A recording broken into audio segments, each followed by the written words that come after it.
All right, guys, welcome to another episode of 5 Minutes of Mike. I'm your host, Michael Beckford. And in today's topic, we're going to talk about the United States of Israel. Yeah, for sure. Unless you've been living under a rock, you guys know that right now, the United States and Israel started a unprovoked war with Iran. Let's talk about it. This is 5 Minutes with Mike. Our news, our voice, our issues. Believe that.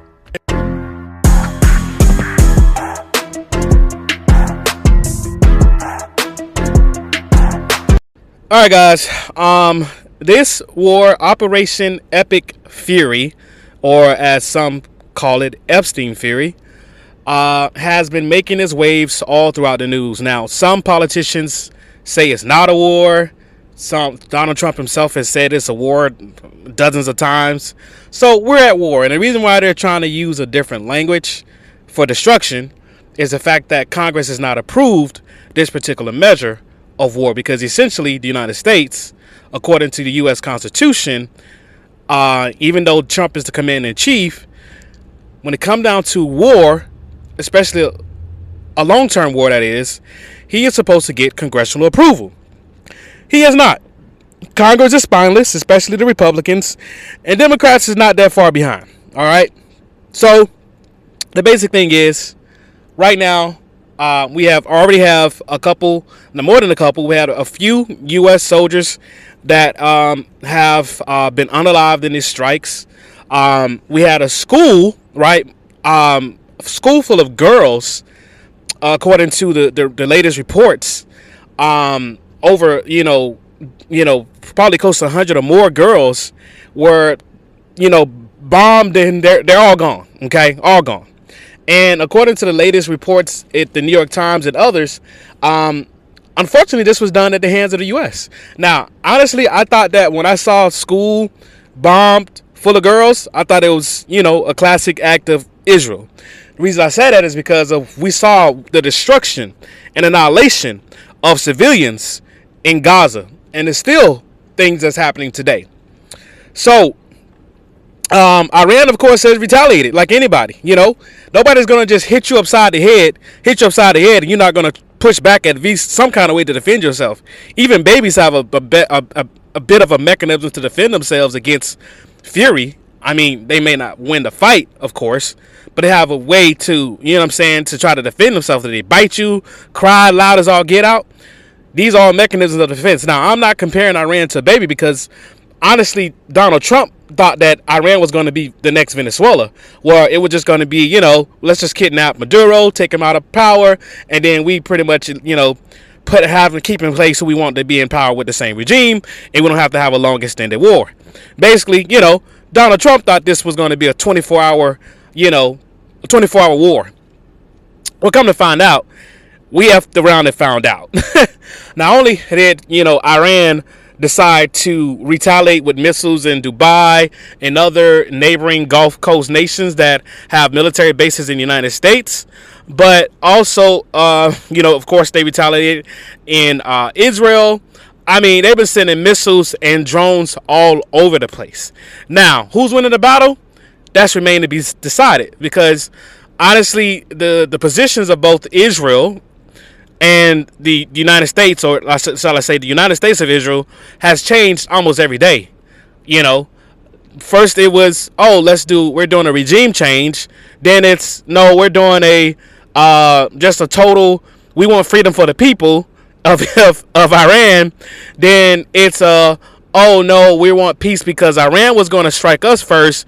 Oh no, wait a minute, but they were going to strike Israel first, so we just decided to do a preemptive strike against them. You know what I'm saying?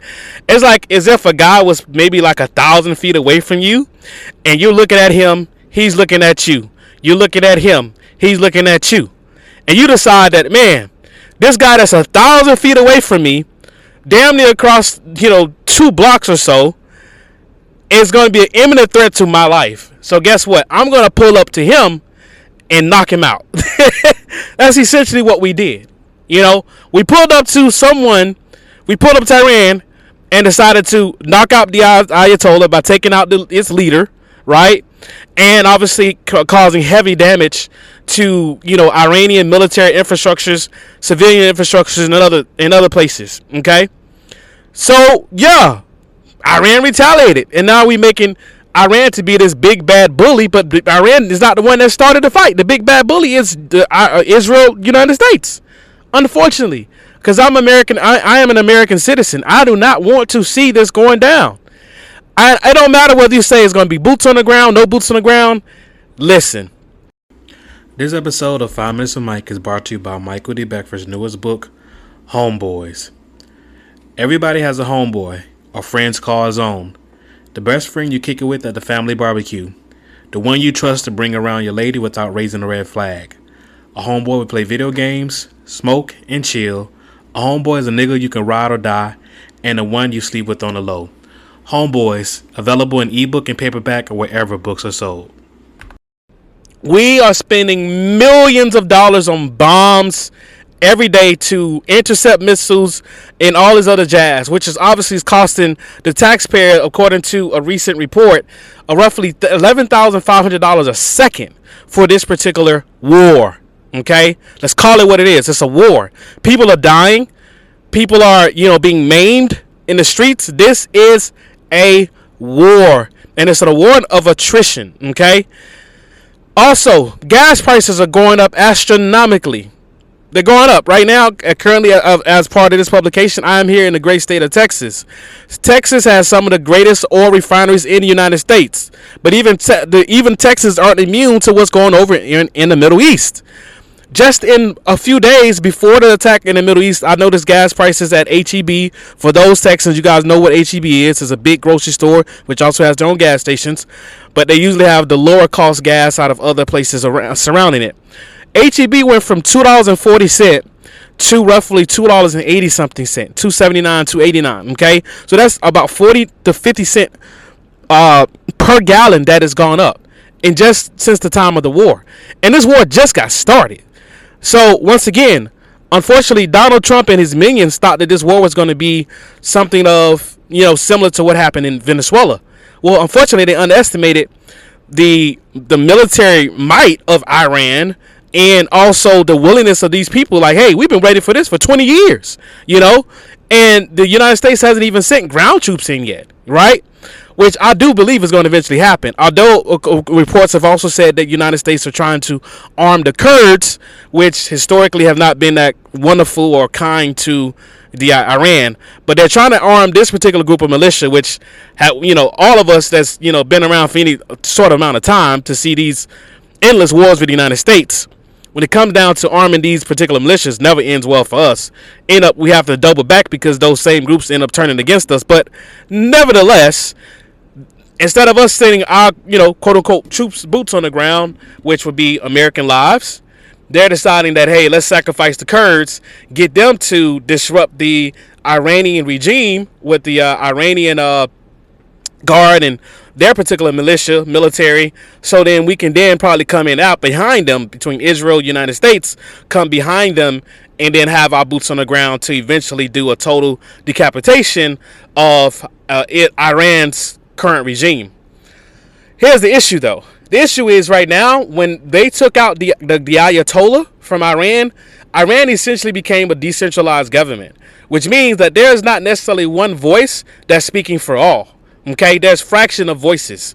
There's different generals, different this, different that are speaking for their particular sections that they're assigned to in Iran to basically run whatever program that they want to run. Okay, what the goal is, according to certain pundits and things of that nature, is that the goal is that for Iran to basically become a failed state. Okay, that's the goal of Israel, United States. Okay, which to me is crazy. What happens when we have a failed state? Well, we can see it. We can see it with Iraq. We can see it with Syria. We can see it with Libya. When a country becomes a failed state, essentially it becomes a free fall. All right, and it's unstable. And then a failed state just creates even more, builds more terrorism and things throughout the land. Okay, and unfortunately, Israel, I think they overplayed their hand when it came down to this situation. Now, I've heard of there's this quote unquote Greater Israel project where Israel continues to want to wreak more land with destruction of nations. You know, right now they're doing stuff in Lebanon. They're carrying out, you know what I'm saying, military actions in Syria, Iraq. You know, I mean, this small tiny country of Israel, which controls the United States, is doing quite a bit of damage all over. Quite a bit. And you know, they're war warriors. You know, they're war machines when it comes down to it. How do you respect that part? But why is it that we, the United States, the people of the United States, have to get dragged into Israel's war, essentially? Why are we being dragged into this? Because of Epstein fury? You know what I'm saying? And so at the end of the day, Americans are sick and tired of this warmongering. And not just the mongering of it, but wars, when we can, you know, when inflation's going to rise like crazy with this crap. Because anytime gas prices go up, everything goes up. Inflation's going up, this going up, that going up. There's nothing going down when it comes down to prices. And we're already dealing with such a shift in prices when it came down to Trump's tariffs. So, hey guys, man, let me know what you think. Sound off in the comments. Are you in favor of this war or not? Sound off in the comments. Have a great day. Be safe. Some of your favorite books from the creative mind of Michael D. Beckford are coming soon to quicklit.com.